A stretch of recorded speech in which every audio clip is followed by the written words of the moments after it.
ये है दो राज्यों में बटा हुआ घर। जी हाँ, एक ऐसा घर जिसका आधा हिस्सा तो महाराष्ट्र में है, लेकिन आधा हिस्सा तेलंगाना में है।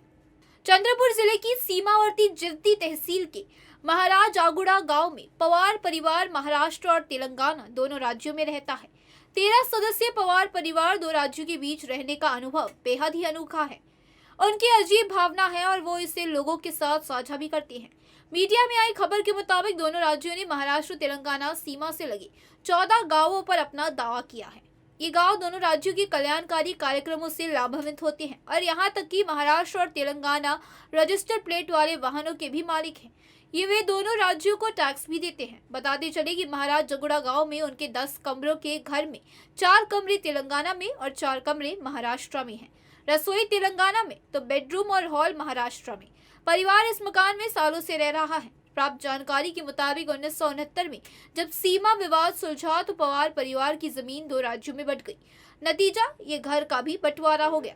कानूनी तौर पर ये गांव भले ही महाराष्ट्र का हिस्सा है, लेकिन तेलंगाना सरकार इन गांवों के लोगों को अपनी योजनाओं से लगातार आकर्षित कर रही है।